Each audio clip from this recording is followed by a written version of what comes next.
As a child, I recognized a lot. I was very, even though I might not have spoke on it, I noticed a lot of things that I felt were wrong or, just not okay. And I never really spoke on it. And one of the things that bothered me as a child, and I never really spoke on it because it had to do with my family and family friends, was that I seen so much beauty and talent in the adults around me as a child. I remember in middle school, like, recognizing that there were certain adults in my life, and I'm not going to go into specifics to call anybody out, that were just very talented, yet they were broke. And I grew up in church.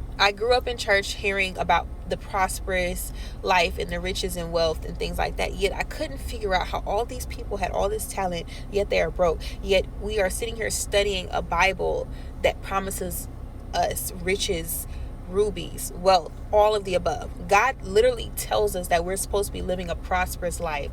But I couldn't figure out why everybody was so talented. Everybody had these talents, and everybody was broke. I grew up hearing from a family figure, I'm robbing Peter to pay Paul. I'm robbing Peter to pay Paul. I heard that all my life, right?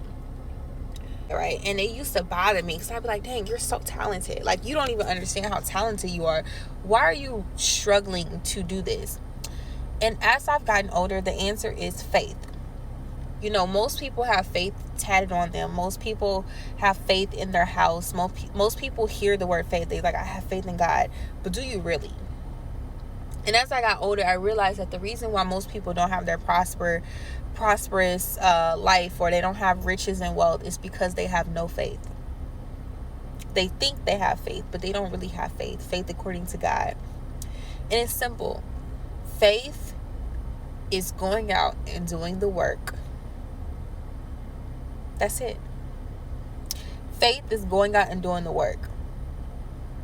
Most people will tell you that faith without works is dead, or faith is believing in the unknown that don't happen to you, yet they still don't follow that principle.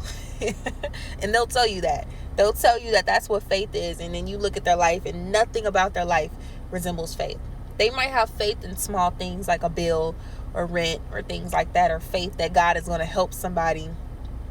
But when it comes to their talents and their things that can prosper them, they have no faith in God. And that is what God truly rejoices. One of my favorite verses in the Bible is Zechariah 4:10. Do not despise these small beginnings, for the Lord rejoices to see the work begin. What is the work? The work is having faith. Faith and work, I feel like they're synonymous. To work at something, to do something, is faith. You cannot have faith in something and not work towards it. You cannot be lazy and have faith. And it used to bother me. Oh gosh, it still bothers me. Seeing how many adults I know and how many people I know that are so good at things, yet have no faith, have no drive, are very lazy when it comes to their talents and their gifts. And they just don't know. They just don't know how prosperous they are. And that's why, people can say what they want about Beyonce, but Beyonce is a perfect example of somebody who has faith and somebody who actually works. You put in the work, I promise you, God is going to bless you. If you do the work, God is going to bless you. Overflow. Michael Jackson. All of these people, I can go on down the list. I don't have to list entertainers either. If you put in the work, God is going to bless you. It's simple, but you have to work. And most people only associate work with clocking into somebody's job or a 9 to 5. And I feel like that is a disgrace to God.